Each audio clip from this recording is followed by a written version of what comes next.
छत्तीसगढ़ की सियासत से है, जहां पर इन दिनों पूर्व मुख्यमंत्री भूपेश बघेल और गृह मंत्री विजय शर्मा के बीच जमकर तकरार चल रही है। बता दें कि पूर्व मुख्यमंत्री भूपेश बघेल ने गृह मंत्री विजय शर्मा के नक्सली पत्र पर दिए गए बयान पर पलटवार किया है।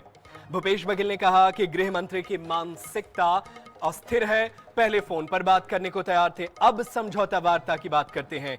उनके बयान हर बार बदलते रहते हैं। इसके जवाब में विजय शर्मा ने कहा कि उनकी मानसिकता पूरी तरह स्थिर है और बस्तर से नक्सलवाद खत्म करना उनका लक्ष्य है। बस्तर के हर कोने में संविधान लागू होना चाहिए। मंत्री बने तो मुझे टेलीफोन से बात कर सकते हैं नक्सली।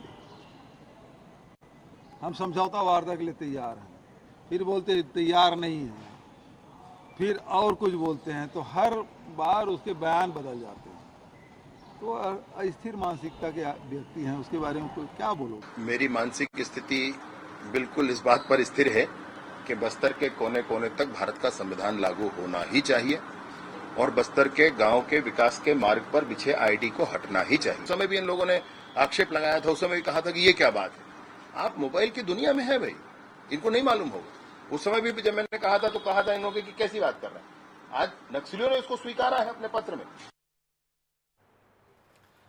और चलिए इसी खबर पर हमारे साथ कांग्रेस के प्रवक्ता अजय गंगवानी जुड़ रहे हैं, उनका रुख कर लेते हैं। अजय जी, देखिए जिस तरीके से भी कोशिश हो, छत्तीसगढ़ से नक्सल खत्म होना ही चाहिए, ये हर कोई चाहता है। अब चाहे वो फोन पर बातचीत हो या समझौता वार्ता हो या चिट्ठी के जरिए हो, अब इस पर भी सवाल उठाना, इस पर भी मीडिया में कटाक्ष करना। देखिए, महत्वपूर्ण है कि चाहे कांग्रेस पार्टी हो, कांग्रेस पार्टी ने झीरम की घटना में अपने 30 से ज्यादा नेताओं को खोया। नक्सलवाद कांग्रेस पार्टी से किसी प्रकार से राजनीति का विषय नहीं है, लेकिन महत्वपूर्ण है कि लगभग 1.25 साल की शायद सरकार पूरी तरह कंफ्यूज लग रही है। कभी गोली की बात करती है, कभी गोली की बात करती है, कभी गूगल फॉर्म इशू करने की बात करती है, कभी वीडियो कॉलिंग की बात करती है। मैं तो पूछना चाहता हूँ भाई, पहले भी 15 साल आपकी सरकार रही, डबल इंजन की सरकार रही, आप अचानक जो है ये नक्सलवाद से निपटने का जो राजनीतिक पाखंड और ढोंग कर रहे हैं, उसके पीछे आपकी नियत नीति जो मंशा है सिर्फ और सिर्फ अपने पूंजीपति मित्रों के लिए रेड कार्पेट बिछाने की है। इसका प्रमाण ये है कि 5 खदाने बरेली 1A और 1B आर्सेलर मित्तल को 50 साल के लिए, बरेली 1C सागर स्टोन को, एक खदान रूंगटा स्टील को, कांके की हालत भी खदान। तो लगातार ठीक है, लेकिन ठीक है, आप कह रहे हैं कभी फोन की बात हो रही, कभी गोली की बात हो रही, कभी कुछ। अरे सर जी, लेकिन अगर जिस तरीके से भी नक्सली माने, उन्हें तो लेके आना है। कोई गोली से मान रहा है, गोली खा रहा है, कोई पैसा लेकर के शांति के रास्ते पर आ रहा है तो वो आ रहा है। आप पेड़ गिनने लगे, आपको तो आम खाने चाहिए थे। चलिए हमारे साथ एसके चौहान बीजेपी के प्रवक्ता जुड़ गए, उनका रुख कर लेते हैं। एसके चौहान जी, बड़ा सवाल तो ये है आपसे कि देखिए, आप चाहे फोन पर बात करिए या किसी भी तरीके से, ये एक सरकारी काम होता है, क्यों इस पर बार बार जो है चीजें बदल रही हैं? कांग्रेस इसी पर सवाल उठा रही है।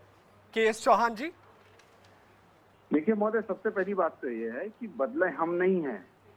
हम जो डे फर्स्ट से हम बोल रहे हैं कि मार्च 2026 में हमारे को लाल आतंक का अंत करना है, हम उस चीज से नहीं बदले हुए हैं।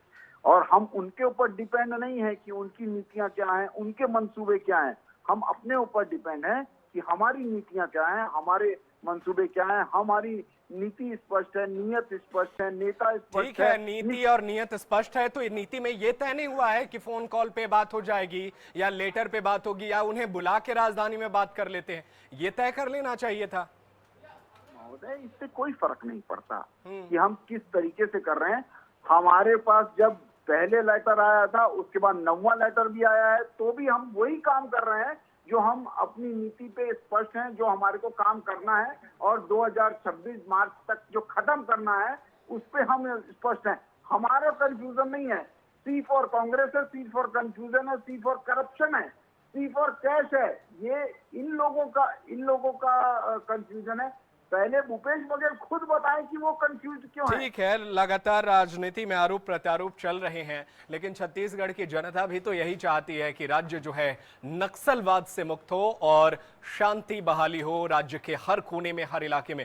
बहुत शुक्रिया आप दोनों का तमाम जानकारी हमारे दर्शकों के साथ साझा करने के लिए।